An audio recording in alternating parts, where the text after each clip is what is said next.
What's happening, Kev? We all good? Better than I have been, but not as good as I could be, I think is the right phrase. Yeah, we've got nosebleeds for the heady heights of sitting 10th in the Scottish Premier League. What a So football team, Kev. I mean, it's that good that both Tam and Ando are both out getting absolutely leathered tonight, Yep, they're on the celebrating. tiles. Out on the tiles, and I absolutely smashed Parade de Mora. Hip hip hooray. Hearts are not bottom of the Premier League. That's it, mate. That's it. But yeah, other than that, what else is there to talk about?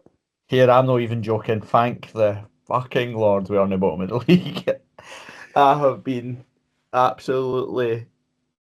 Because I talk to you all the time, Kev, I have been shouting for the rooftops that this is Daniel Stendhal Mark II. So I've never been happier for Hearts to prove me wrong. So keep proving me wrong, Hearts, please. Exactly that. I'm wondering what colour of pen are you using? Do you have a new notebook? Kev, I've actually got to the point now we have been that bad that I'm no longer got a notebook. I'm not writing any notes and I didn't use a pen anymore. So there you go. Well, So that like we've won, so it's sticking. That's where we're at. And the other thing, the elephant in the room is I've seen Hearts win once this season. Seen us beat Nicosia. That's it. I haven't seen us win a single other game. So you can thank me for arranging the boycott and the protest. I'll be boycotting and protesting on Thursday, and the Hearts will continue their march towards sixth. Well, it was. I must admit, it was commented today. Ando was at the game. The last time that Ando was at the game and you weren't at the game was Hearts 4, St Mirren nil. Yep. So yes, he was having a little bit of joy in regards to the fact that he was there, you weren't, and he's seen another victory. So Yep. I'm just giving you prior warning that He's he will no no doubt go reverse for you. carded me, hinty. That's what's happened. That's what's happened there. So my my absence will continue. Uh, That's it. my absence will continue. Yeah. Right, we've got. We'll talk about today's game. Heart of Midlothian 2, St Johnstone 1. We'll talk about the match, talking points game, all that sort of stuff. Look forward to the derby, if you can call it that. Don't know if anybody is looking forward to it. I don't know. Sometimes these are the perfect tonic to bad seasons, or they can be the nail in your coffin. Who knows? So it's whatever way you want to paint it. And then obviously some of the fallout of where we're at, from the anger from Thursday night, the anger from today.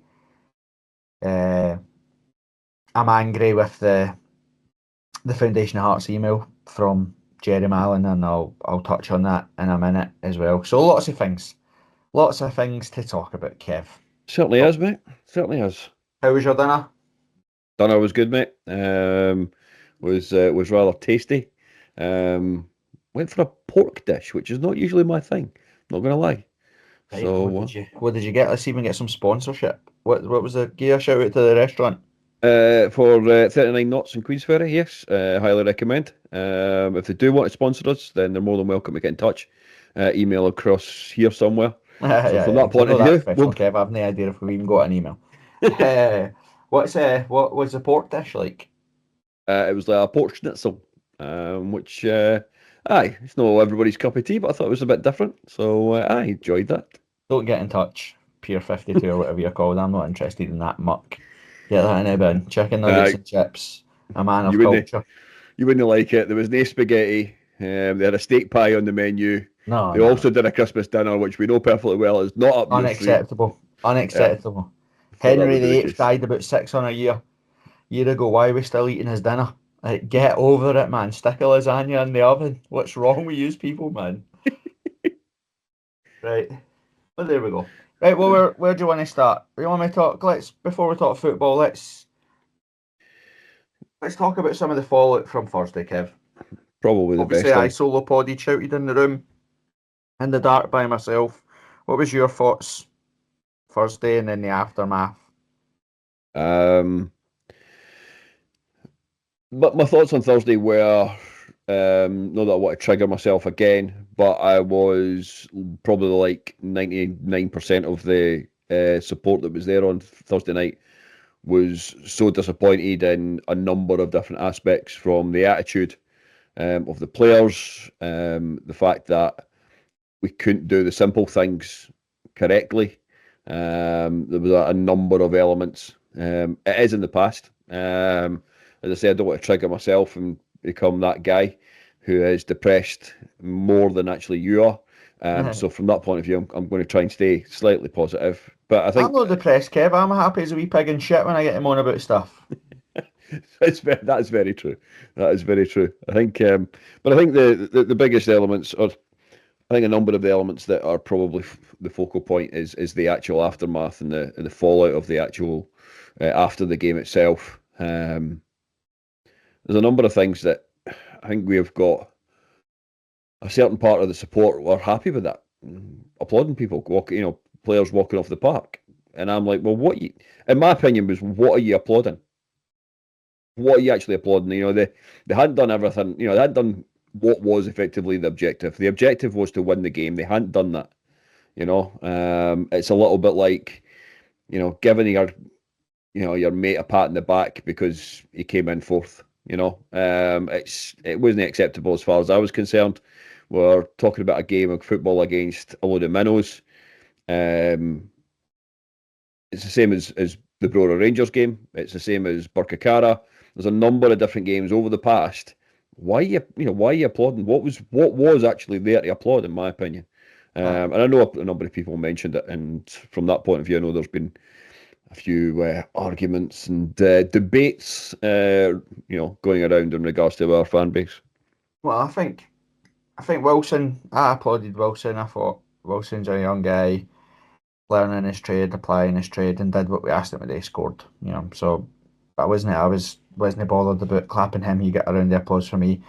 Some folk clap Cammy Devlin because he tried really hard or whatever, and I understand that. I think right now, I think we've seen it again today, that all of the best attributes of Cammy Devlin shine right now because he is a trier, he's tenacious, he genuinely does give your all.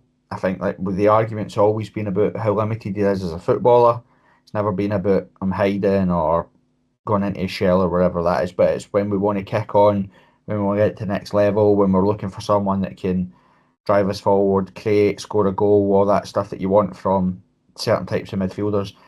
That's something Cammy struggles with. But breaking up play, winning the ball back, being it somebody that can do something with it, that's what he's good at. And so yeah, no, I could understand why people would applaud him. But I'm with you, Kev. That's the Thursday night was, and I've said it before, and people won't be shocked to say it, hear me say it. I said it last night on Sports Sound, is that what I'm really, really, really, really annoyed about is for a club that was on the brink of oblivion, like I said on the solo podcast, where we had people smashing up piggy banks, selling artifacts to create money, to cash cows, to everything that we were doing to try and get pennies and pounds together to save the football club. Our attitude towards money, I find utterly repugnant. That we are just so. There was people when I was furious walking back to my car and storming through people walking at 100 mph, mumbling to myself like a madman along Gorgie Road. Every now and again, just stopping, going, "Oh my God, that was embarrassing," and folk going, "Who's he talking to?" Then me just storming away again, and but again, that's the money. That's what there were people that I was walking past were going that they were happy that we were at because now Critchley can get training sessions with the players not, and I can understand to a certain point about that, but it wasn't Real Madrid that stood in our way to qualify. It wasn't Liverpool or Tottenham. It was Petrocub from Moldova, the worst team that turned out to be the worst team in the competition that we drew 2 each way, and that's what really bugged me was the players' attitude towards it. Anywhere between £1 and £2 million just for winning the game to get to the next round, then TV rights, match day tickets, all that sort of stuff. Could have got the luck of the draw. We could have got anybody. We could have got No, another winnable tie, and we could have kept on. But the idea that it's just who cares? £2 million, chuck it into the void. Who cares? The same way the money that we've spoke about, like I've said, the money from fans, the money from the Foundation of Hearts, the James Anderson money, people that are just like it's about £25 million. I think he's closing in on in his donations to balance the books, and people are like, cool.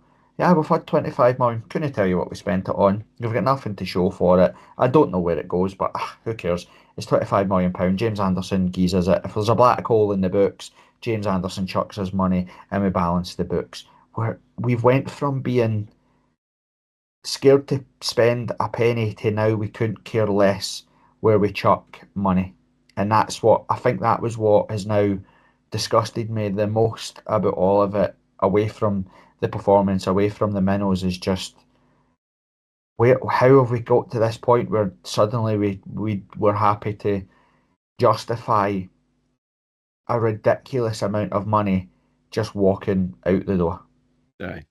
It's you mentioned there around the whole attitude and everything else, and yeah, it's fine. We move on. I think it's also a little bit like how we appear to take on board a game at Hampden Park, as in, oh, we're just it's just great that we got there. Yeah. It's a similar it was a similar mindset I felt around that actually here we've got an opportunity, a chance to progress, to move on, to bring another 1.5, £2 million into the coffers, which would set you up for a possible decent transfer window, whatever it may turn out to be. As you rightly say, it could have been a half decent draw over 2 legs. You actually then get through to the furthest we've been since 1988. Let that sink in. That's near on 30 years ago. It's scary to actually think about that. Yeah. So these are the things that we've got to. I think we've got to improve. I think there's people probably hacked off that I say this, but it's that element of what do you want? Not just happily just sit mid-table and be, mediocre. Or do you want to actually see your team win things?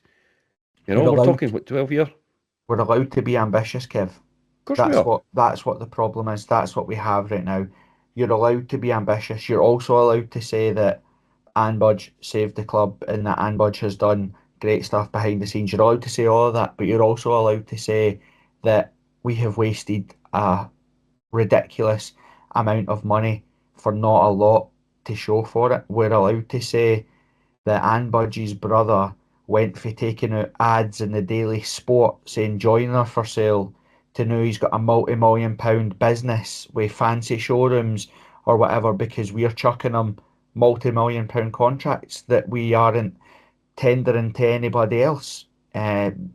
Projects that have run millions of pounds over budget. You're allowed to ask these questions. Again, the problem that we have is if because we almost went bust means that the new yardstick is, well, as long as we never go bust, everything's better than no having a football club. So, third is great. A trip to Hampden, brilliant. Get a draw with Petrol Club and go at a competition that we might not have been in, because if we'd went bust, we wouldn't have been in Europe and we might not have played in it. It's not that bad. It's not that bad. Sit bottom of the league on our 150th year anniversary come the end of the year. It's not that bad. We could have went bust. At least we'll get a football team. We've got to break that mindset. We've got to break that mindset. We cannot accept that would be acceptable if we weren't turning over record turnover, weren't getting millions and millions of pounds in money and revenue from fans and benefactors and donations and spending more than everybody else in the league except Celtic and Rangers. See if we were poverty stricken and we we'd saved the club and said, right, that's us now. We're never going to go into financial ruin again. So we're now levy. Do you know what I mean? We cut our cloth accordingly. Fine. You would say, right, okay, cool. We know where we are. We know where we're at. But we are constantly gaslit by the club. We want to win trophies. We want to be best of the rest. This season was all about we're not looking below us, we're looking above us. We want to challenge the old firm. We want to do this. We're sitting bottom of the league, and our CEO's saying, "Oh, we're still targeting finishing no lower than six. You know, we're still in this, that, and the other." And you think, who? But do you even believe this stuff? Like, what? You're just saying this to make it sound brilliant because none of your actions back up what you're saying. Yeah. And that's probably, again, that's another element that people get annoyed at, is the fact that whether it's McKinley or whether it's some of the players or whatever are saying we want to do this, we want to do that, we want to do the next thing. But then when they get the opportunity to do it, they don't follow through. They don't back up their comments in the papers and the press, etc., with a performance or with just even what we were expecting or what is expected of them on a day-to-day basis. So, yeah, it was disappointing on Thursday night. I think it will probably resonate with the fan base longer than maybe even the club, just because of the fact of how it felt on Thursday night itself, especially in the pubs and that after the game. Oh, you've got to again. I talk about our relationship with money and how it's disgusting. Is that in what 8 days the transfer window's going to open, and the club are more than happy to say, right, just get. I think the club are targeting getting rid of at least 7 players, right? So we're not going to sell 7 players, right? It's not No, going to. no. We'll probably sell.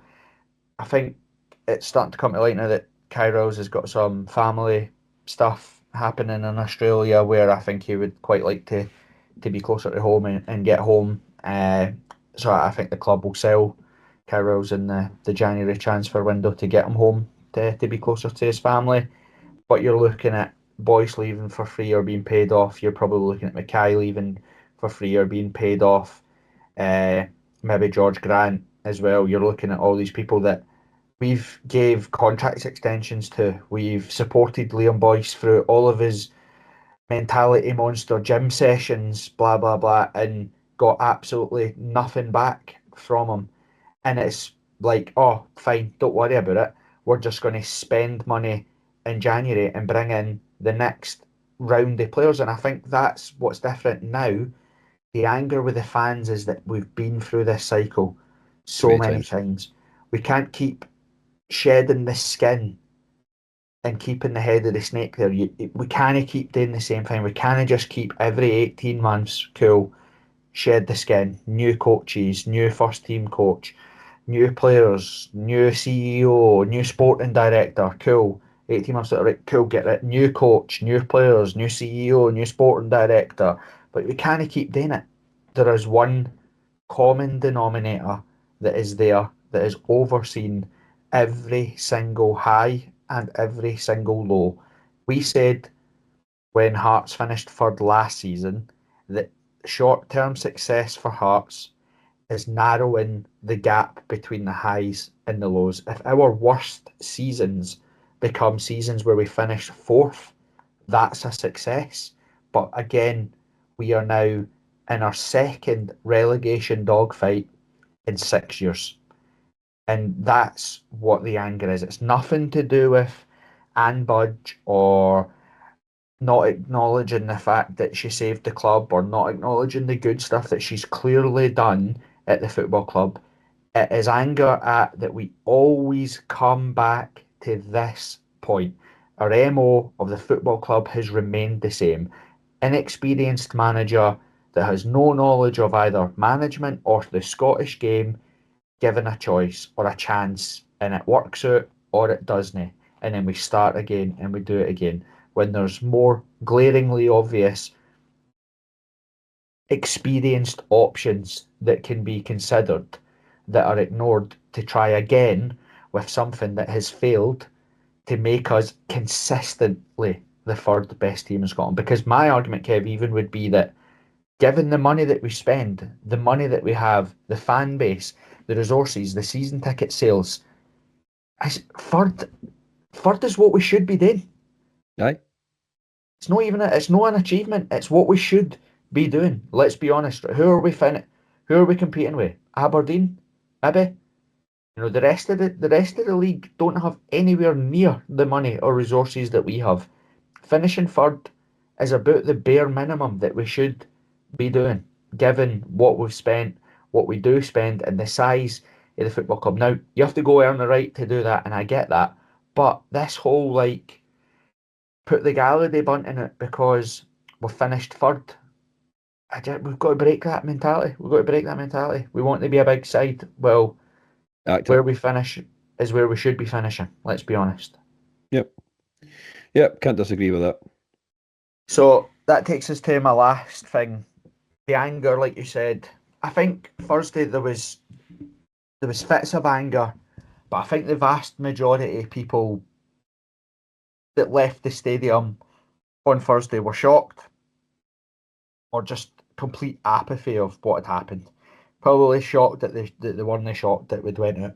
But on the Friday, the realisation of what had happened, the magnitude of how bad the result it was, how we had like a 95% chance of qualification or something daft like that, and we still managed to make a total mess of it. I think the anger started then when people started to realise, wait a minute, that wasn't acceptable, and we've been here before where that wasn't acceptable. And what fueled the fire of rage for me, Kev, was Jerry Mallon's Foundation of Hearts email. Yeah. I read it on Friday, and then actually I didn't delete it. I just archived it and went back and read it again later on, believing that I'd actually read incorrectly the first time round. I think I don't know if I'm hoping anyway that particular comment or the actual email itself was not just Jerry on his own. I don't believe it would be Jerry on his own. I think there would be a number of people would have contributed to that particular email, but that would have had to be signed off by someone, in my opinion. Well, yeah, it was signed off by all of the people in the Foundation of Hearts board. And again, Kev, that for me, I'm more angry about that than lots of stuff because again, for the people that don't maybe read it and thought it was a bit meh, it was much for muchness. I remember what Jerry Mallon is, what his role is, and how he got there. We are the owners of the football club. If you pledge into the Foundation of Hearts, you are the majority shareholder of Heart of Midlothian Football Club. The two people that we elect to go on to the Heart of Midlothian board represent us and the fans as the majority shareholder of the football club, not the other way about. They do not represent the Heart of Midlothian board. They are the elected representation of us, the owners of the football club. Jerry Mallon used that platform, used that email database to email us a message from the Heart of Midlothian board to tell us to stop being angry and get behind the team. Well, I'm fucking sorry, Jerry. Your job is to tell the board that the fans are angry, not tell us to calm down. Your job as our elected representation on that board is to say the fans are furious. Yeah. And that was, he overstepped his mark on Friday with that email. I won't go as far as to call for him to resign yet, but given the fact that we haven't heard a single sausage from the Foundation of Hearts for months, for him to then push that onto us to say calm down, because it's the Hearts fans weren't calming down. We didn't want to calm down. The board wants us to calm down. That's not the Foundation of Hearts' job. Their job is to tell the board, Hearts fans aren't happy. What are you going to do about it? Not the other way about. That was unacceptable on Friday. Yeah, it left definitely left a sour note of or a sour taste in my mouth. That's for sure. It just did not come across well. Timing, I think, was incorrect as well. Had that maybe come out yesterday, this morning, it maybe wouldn't have had as much of a backlash as it would appear to have had. But as I say, when I first read it, I was like, nah, sorry. I am not reading any more of that. And that all that's going to do, in my opinion, is, of course, you hear of a number of people with a situation currently of either cancelling direct debits or suspending direct debits. That kind of behaviour, that kind of knock-on impact from what the board are saying directly to the foundation and from the foundation to the actual pledgers is just going to make a bigger gap between all parties. And that's not what we're wanting to do. The whole purpose of it is to try and actually bring people together, move in the right direction, move the same direction.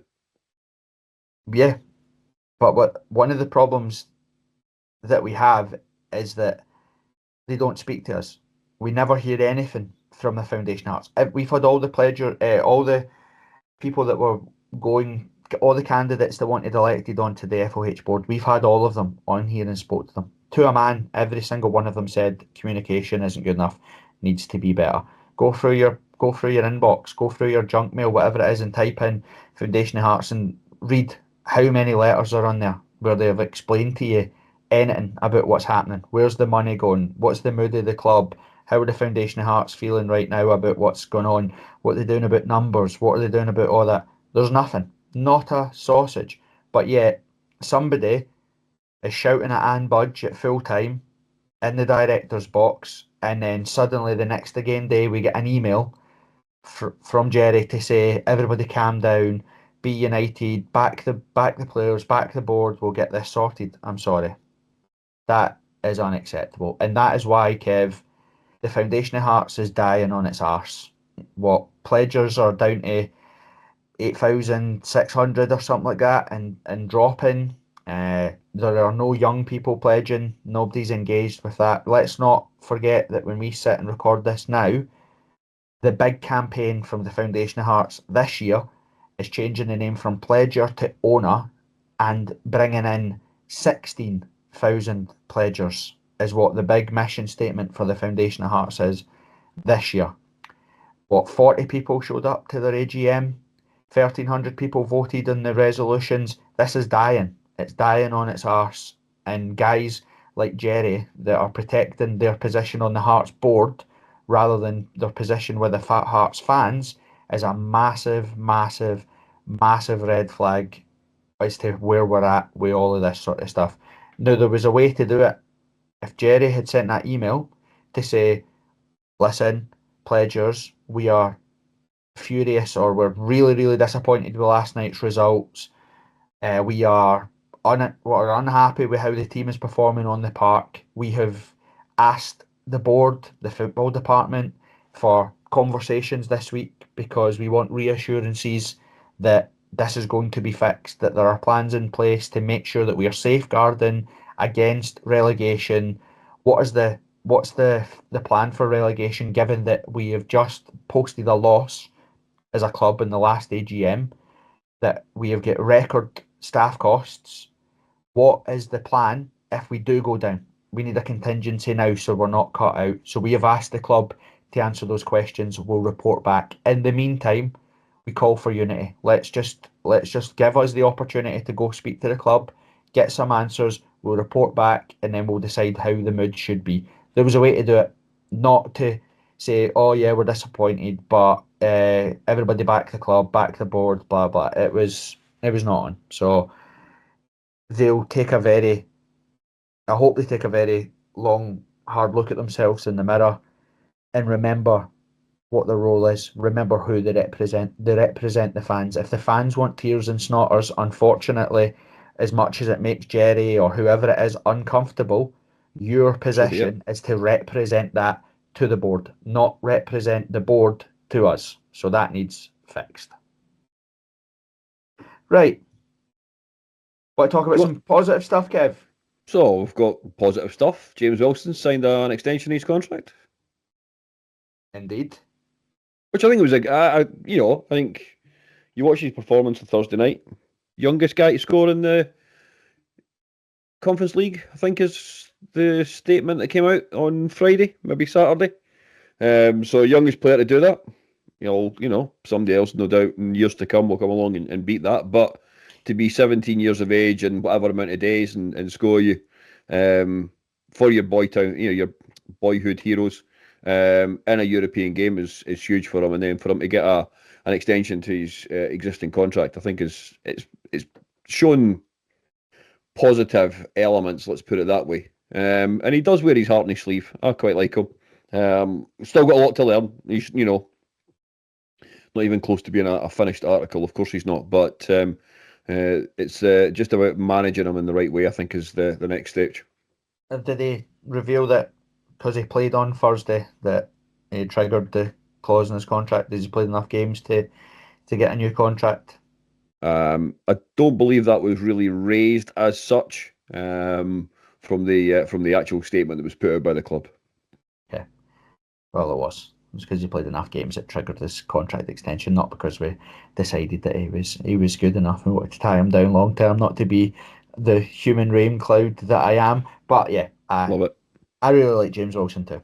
I like Tate, I like Denham, I like Forrester, I like to see any Hearts guys coming through getting a chance. Do you know what I mean? That's when we're bottom of the league and playing absolute rubbish. I'd rather watch these guys get an opportunity than watch the people that let us down week in, week out get another opportunity to see if they can be any better than what they already were. I'm talking about your guys like Boyce, your Mackays, and all that stuff. And sadly, honestly, I'm getting so fed up with Benny. Hearts are so much better with Benny and the team, but we can't keep going 4 weeks and get them for 2 games, and then 4 weeks and get them for 2 games. We just can't do it.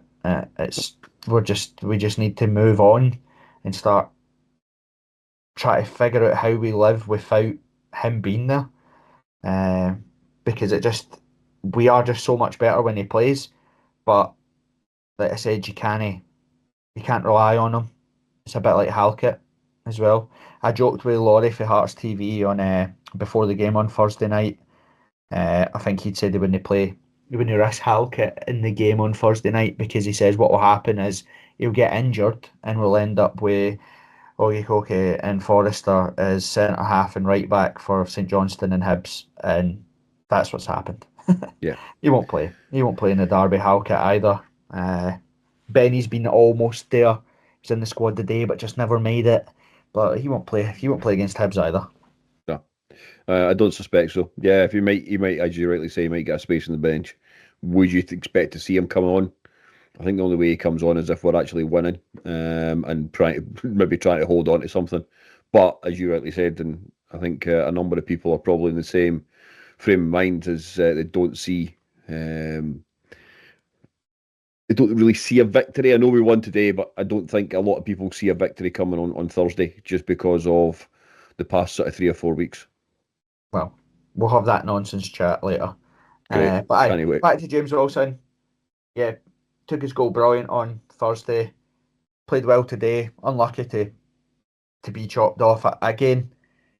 I don't know how he's offside, but the boy on Thursday wasn't. Do you know what I mean? Is that the same type of idea? His heel played him offside. The boy's shoulder and arm were quite clearly offside on Thursday. Strange, but it was a good finish. It was actually a nice move as well. Yeah. Nice set up by Shankland. Good finish by Wilson. So it's been good to see him. And like I said, I think every Hearts fan right now, when we're down in the dumps or looking for anything positive to keep a hold of products of our youth academy, always put a smile on everybody's face. So that was a positive. Well, there's not been many products really coming from that youth academy over the last few years. But Denham, Tate, Forrester.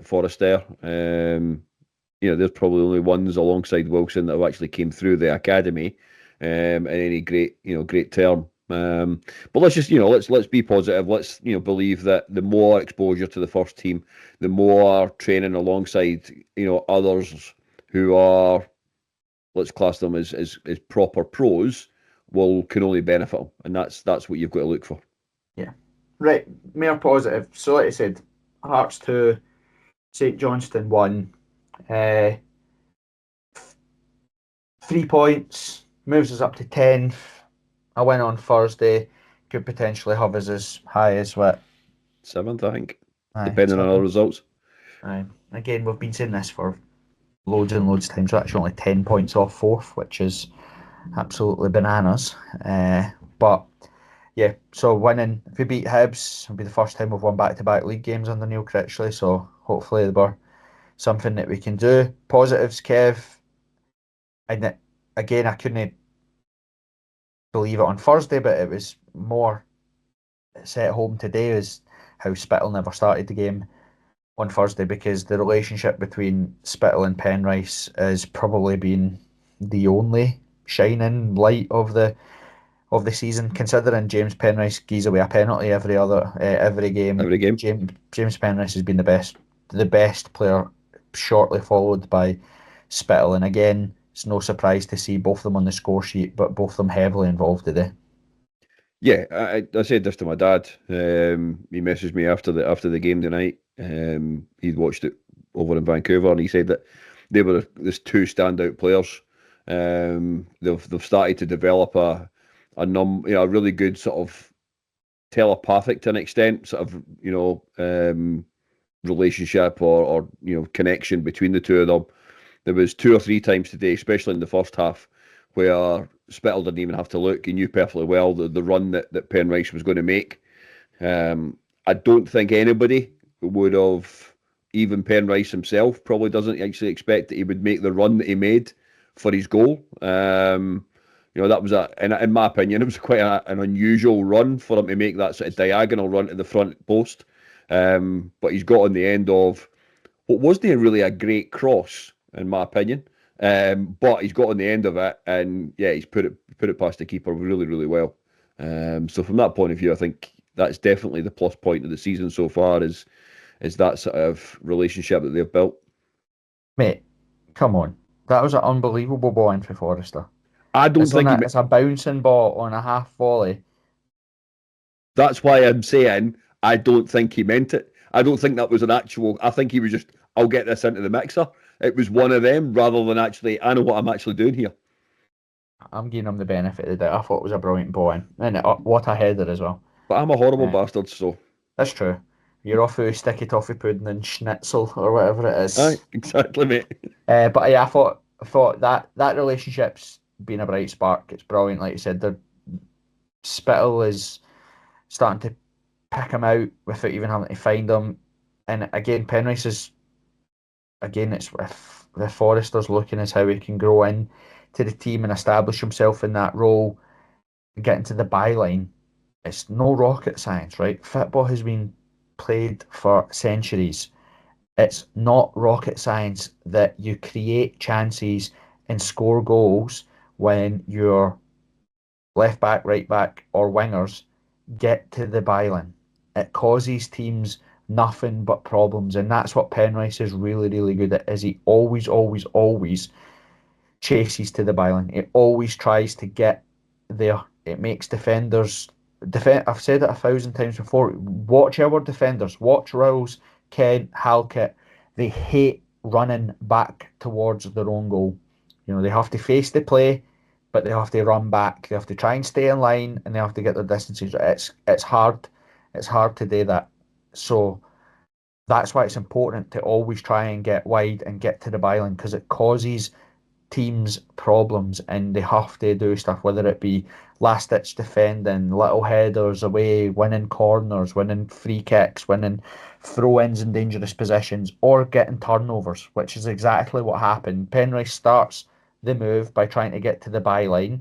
The ball gets moved, recycled and moved over to Forrester, who fires it into the box. And like you said, Penrice has got the sort of foresight and vision to follow the run and go in, be in the box as a body there, and Forrester puts it into a dangerous area, and Penrice scores the header, which I thought was brilliant. So yeah, that's definitely encouraging.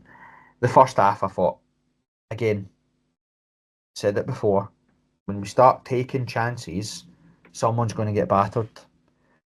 Because we do create lots of chances. I thought, like, it's a wee bit of inexperience for Wilson right at the very beginning of the game.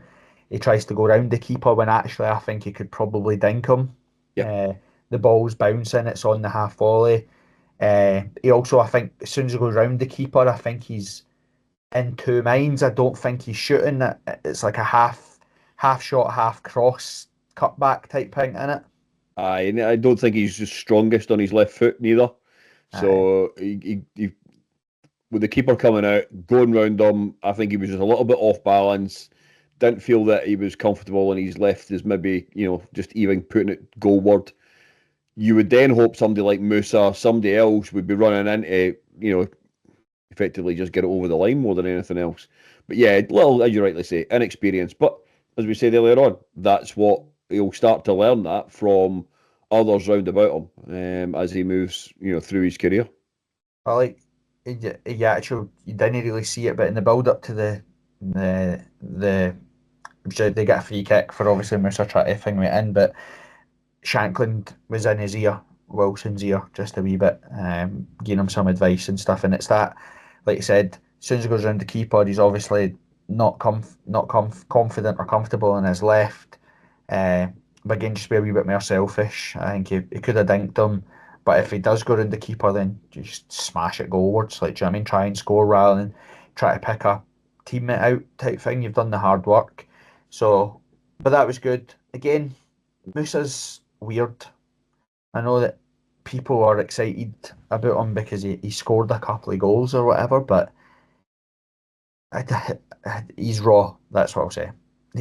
He's raw. Yep. And I don't know if a derby's the game to play him in, if I'm being honest, because he might do something ridiculous, but Well, he I'll could cost us. counter that. What's your other option? Your only other option at the moment is to play Alan Forrest, and no disrespect to Alan Forrest, we've said it many, many times. Alan Forrest has exceeded his expectations since he's joined the club. But Alan Forrest, I think, is needing a bit of a break. I think Musa could be, and it's a big could. This is capital letters. You with your highlighters out and everything else.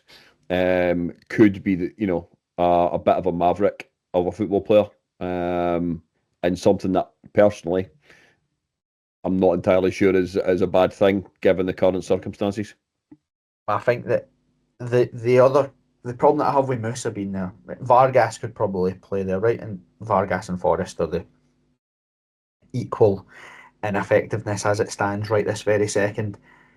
But if you look at some of the stats today, that's something like 45 to 50% of all our attacks came down Penrice's side.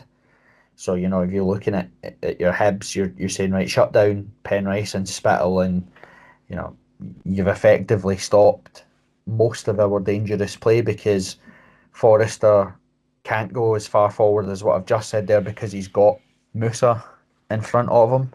And right now, I don't know if Musa is.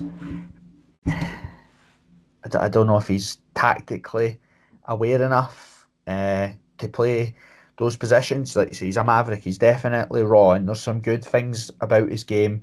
But tactically and where we're at, I just don't know if he's effective enough right this very second. Yeah, I get that.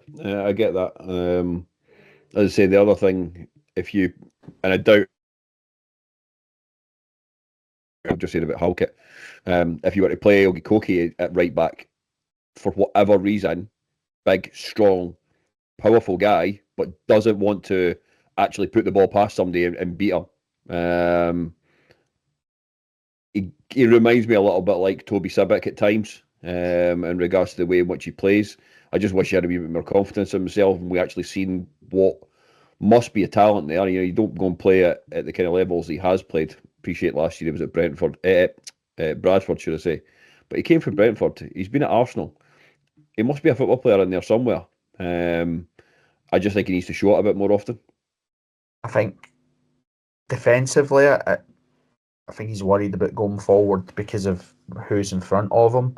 Leaves himself massively exposed behind if you've got a raw talent like Musa or somebody lazy like Vargas or wherever is, you know that you're not getting cover. Whereas obviously Penrice and Spittle have got a good relationship where if one goes, the other will drop.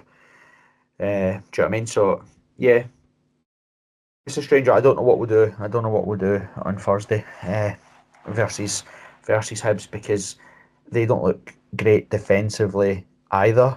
But again, it's you have to get at them, get to the byline, play with some tempo, and put them under pressure, and make them worry about going backwards rather than coming at us type thing.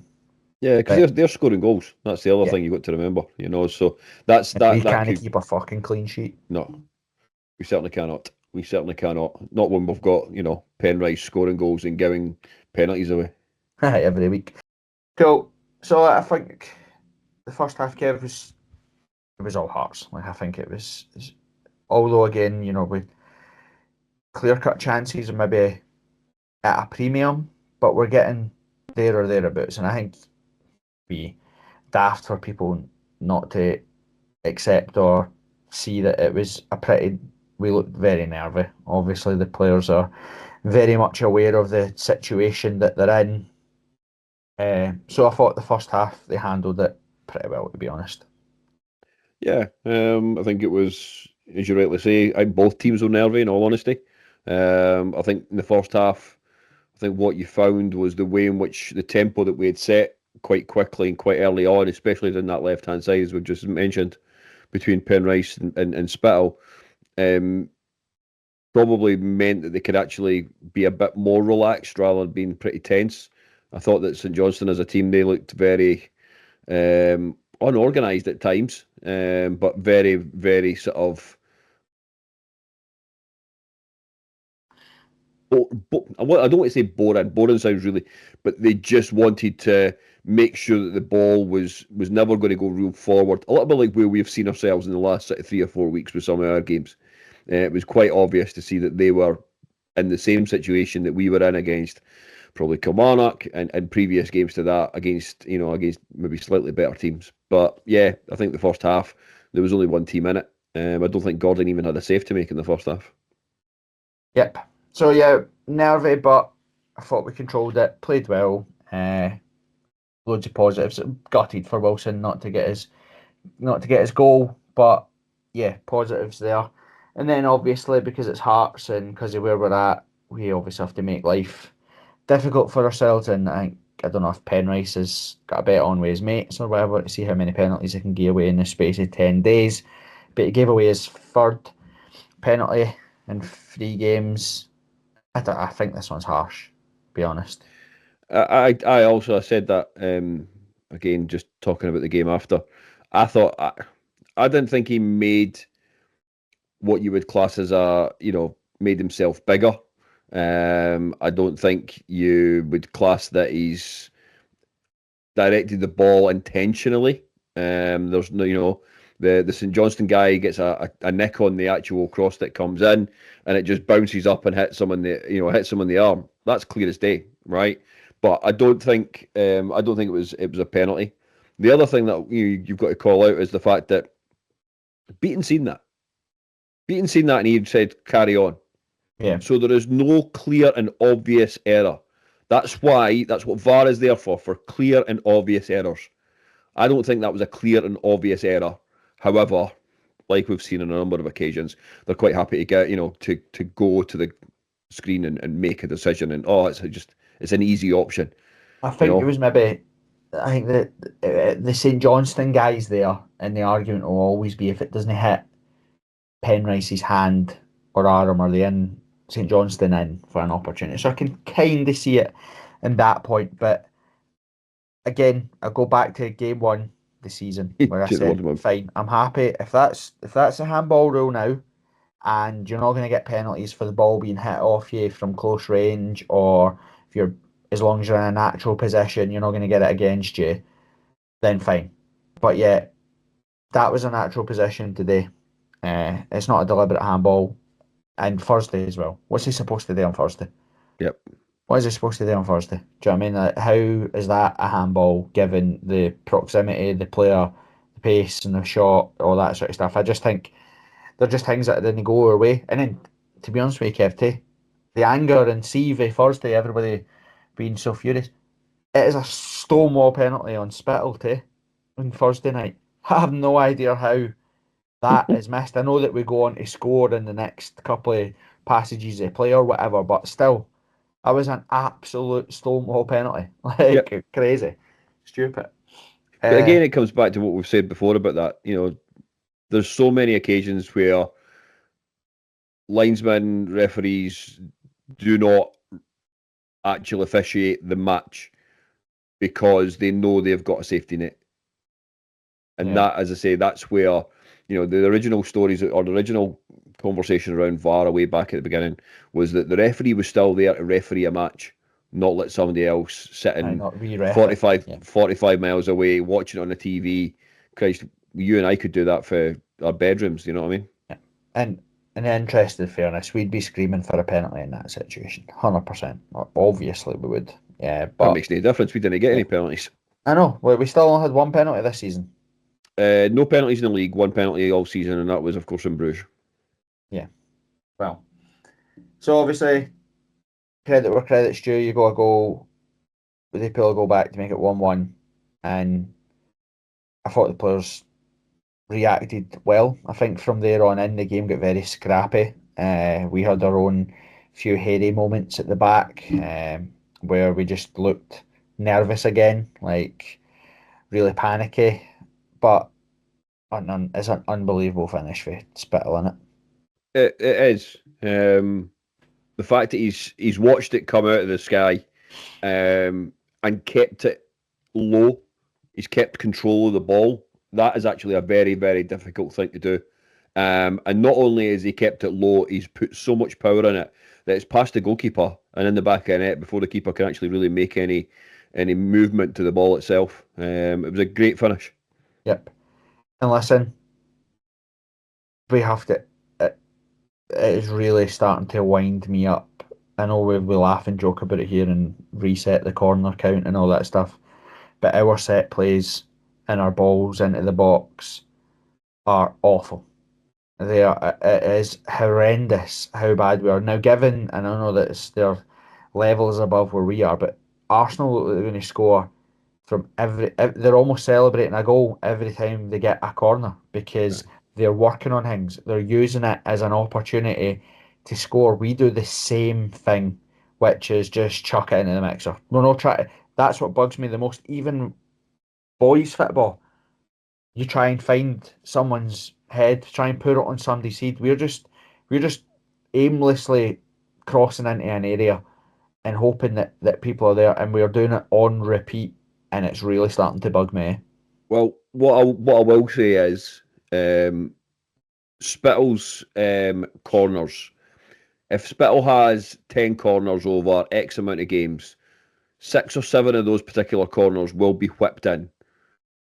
But the other 4, one's either going to go out for a throw in on the other side of the park. One is over the bar. It's but I think he's got it in his locker to actually put a good ball into that box. He'd done it 2 or 3 times in the first half today, right on top of the keeper. The problem we have is that Raul's Koke, Halkett when he's there, even Kent before he got injured, for whatever reason, we just can't go and actually attack that ball. Oh, Rose missed about 3 sitters on Thursday night. Aye. Crazy.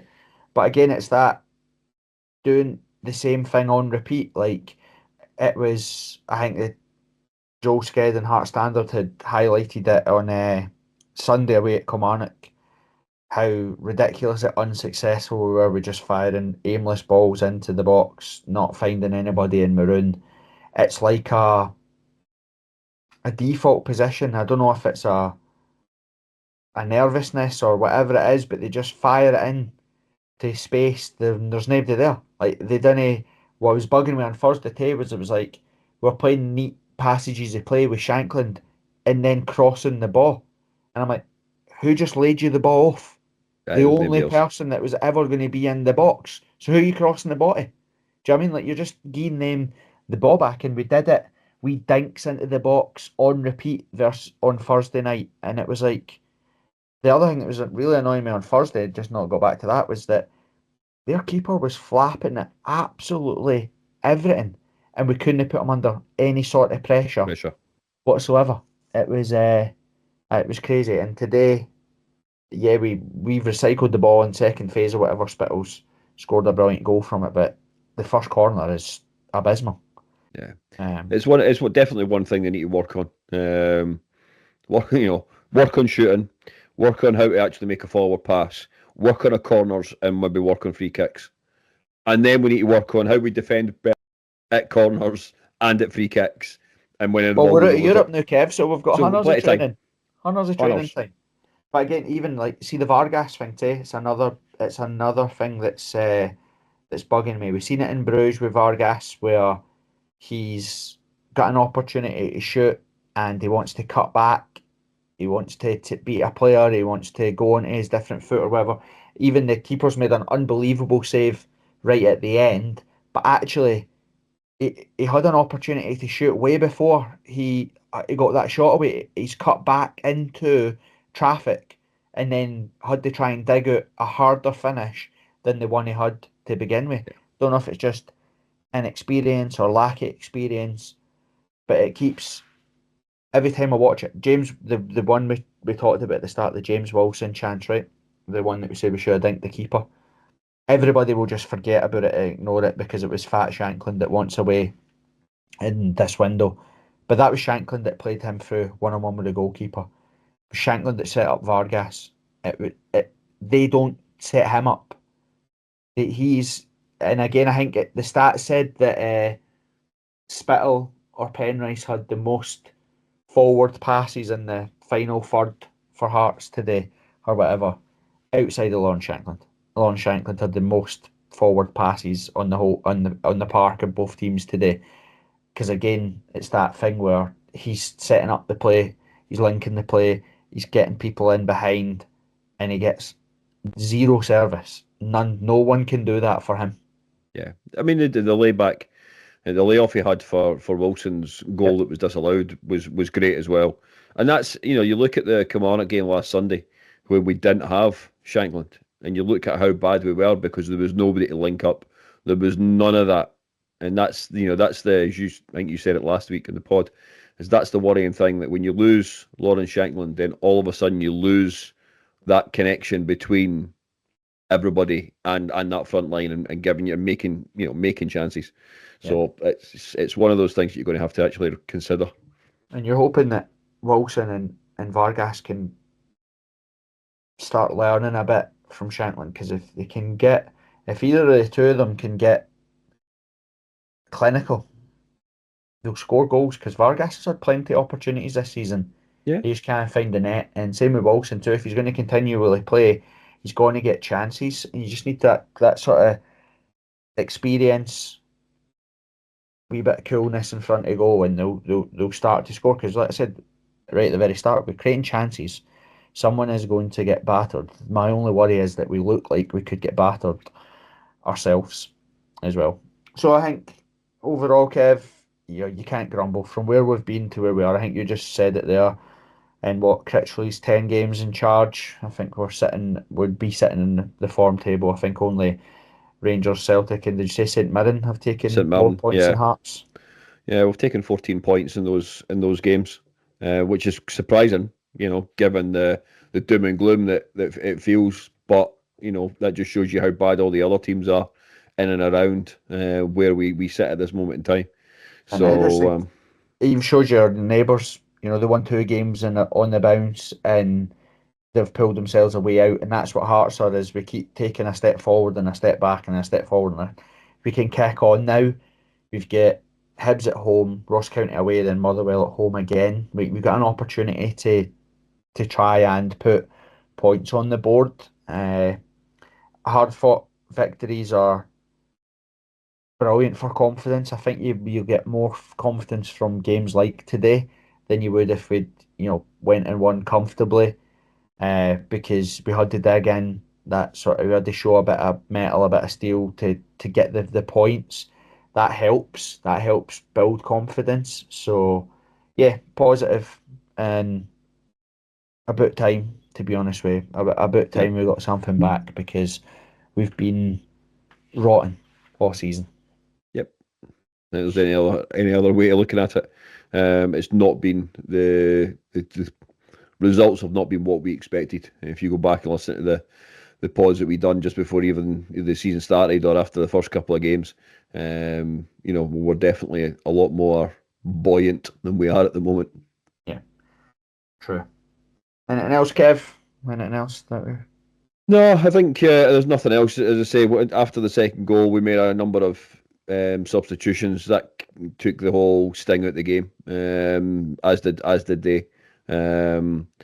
You did miss Forrest running along the 18-yard box and not taking a shot, Oh, which he how I've hasn't. missed it, Kev. I know. How I miss it. It's the first thing I thought of. First thing I thought of when I seen it happen. So yeah. So from that point of view, that's how it was. Yeah. Cool. Thoughts on Thursday? Tension draws to the derby. What we thinking?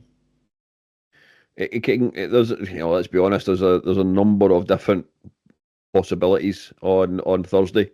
It will be 100 mile an hour for the first 10-15 minutes probably, until it'll be whichever team settles first and settles better. I do think we need to keep a high tempo. I do believe that what they will look to do is probably cut out that relationship and try and break up that relationship between Penrice and Spittal.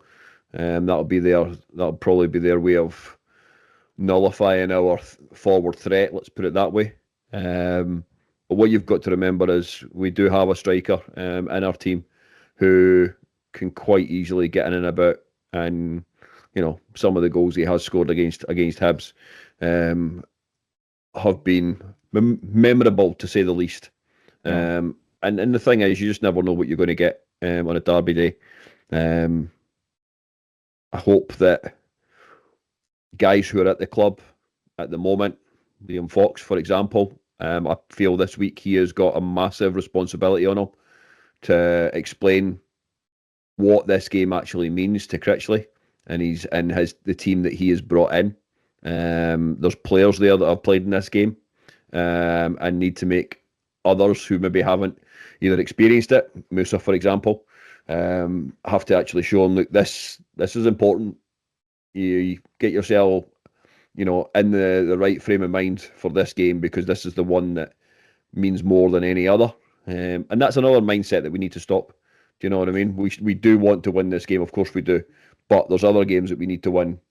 Games against Celtic, games against Rangers, at Tynecastle especially. But there's a big element. But of course, as I said earlier, Hibs are scoring goals. We can't keep a clean sheet. We are going to have to go out with a makeshift defence. Sorry to piss everybody off, but that's just going to be the way it is. I would go as far to say that probably what we finish with tonight is what we will start with on Thursday. These are the times that change your season, Kev. If the players have got anything about them, these are the games that matter. These are the ones that change the moon music around everything. This is why I think we all used to have a gripe with Robbie first time round. I always felt that for someone that grew up in Hearts and was around the club and knows what it's all about, I think he spent too much time trying to downplay the derby and trying to talk about it just being another game and all this sort of stuff. And I think he had one derby win in his time before he left. The opening, the very, very first derby, I'm sure 2-1. it's in Castle, 2-1, and I don't think he won another one. But the second time he came round, he was blood and thunder, all about win and all that sort of stuff. And that's what happens here is that Critchley has played one derby and got a draw. If he goes on and wins this one, then these are springboards for the rest of the season, because again we then leapfrog them no matter what happens. Their little upturn in fortune changes.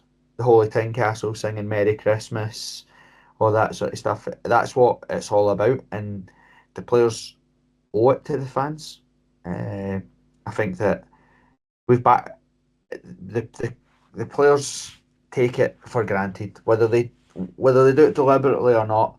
They don't understand. Some of them will never go and play for a club where they can walk out in Central Europe on a Thursday night and there'll be 4,000 of their own fans behind a goal. They can travel up to Ross County on the 29th of December or whatever it turns out to be in the freezing cold, and there'll be 2,000 Hearts fans up there. They don't appreciate that that's the lengths that people go to back them. They take it for granted, and this is the opportunity. These are the games where you can pay it back to the fans. You can give it back to the fans. You can thank them for everything that they do, because these are the games that matter. It doesn't matter what happens in our lives. We all know yourselves. I don't think, other than the Shankland winner last year in the derby, don't think I remember or cared about any of the other games. You know, Alan Forrest scores an absolute worldie, but the game finishes 2 each, where they score like twice in 30 seconds or whatever it is. So I'd never watch that game again. I'll never watch Alan Forrest's goal again because I'm not interested. These make or break season. So if I was a Hearts player, I'd be buzzing for Thursday. Yeah, yeah, I think you're right. I think the one that stands out in the league anyway, of course, is last New Year's game at Easter Road. You do, of course, have the cup game from the season before, with Shankland scoring what he scored the second, Civic with a third. There are games that stand out, but you've got to make a proper stance on it, and as you rightly say, repay trips to Bruges, trips to Copenhagen, trips to Dingwall, Yeah. the meccas that are. But Dingwall being, of course, the biggest mecca of all in football. Actually, a little bit gutted I'll not make it to the Mallard this year, but there we go. It's a shithole. I hate Ross County. It's so overhyped. It's awful up there. It's a terrible trip up. It's a terrible pub. It's a terrible stadium. It's a terrible pitch and a terrible team. Flatten it and make it a car park. That's what I say. Okay. But there we go. Right. We're going to give predictions for Thursday. Unfortunately, I think it'll be a 2-1 Hibs victory. Okay. I'll go Desmond. I'll go 2 each. 2 each. There we go. Right, Kev, and everybody in Listenerland, we hope you have a fantastic Christmas. Hopefully you have an even better Boxing Day. Whatever you get up to, stay safe. Have fun with your family. Hope it's Santa's good to you all, and we'll see you all for Tears and Snorters on Boxing Day. Cheers, guys. Gorgie rules.